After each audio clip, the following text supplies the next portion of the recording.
Ah, yes. Old Joe is ready to turn our street corners into a scene straight out of Goodfellas. The second Prohibition era, cigarette edition. In yet another 11th hour move centered around regulations, this lame duck administration has pushed through an FDA proposal forcing the drastic reduction of nicotine levels in cigarettes, effectively banning all the cigarettes currently on the market.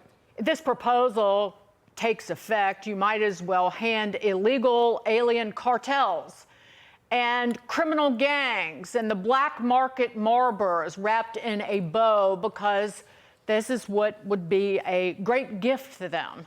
And never mind the fact that cigarette smoking, the rate of it in the United States, has recently fallen to a historic low. Yet Joe Biden still feels the need to regulate and regulate and regulate. Watch out. Coming up next, bacon. Nope, don't give them any ideas, Dagan.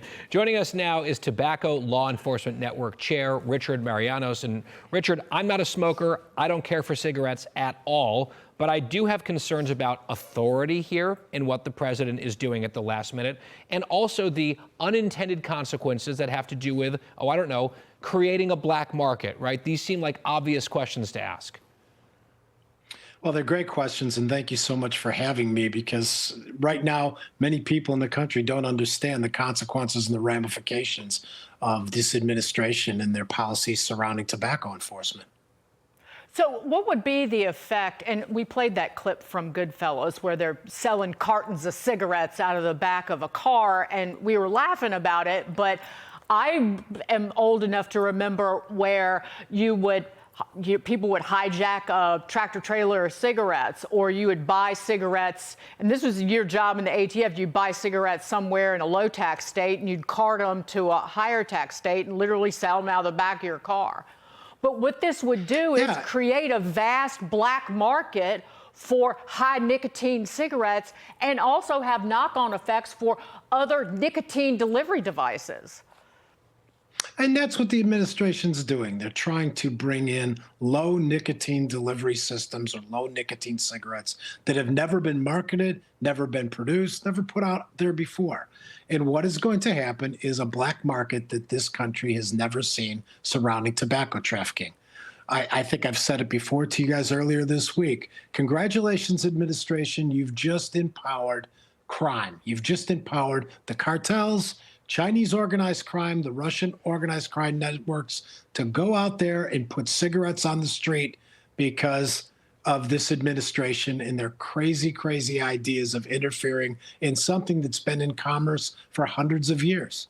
The cigarettes smoking is at its lowest percentage, and we've done a great job in educating people away from smoking and getting our kids away from it. But now to try to create something that's going to make the public smoke more and empower bad guys more, crazy.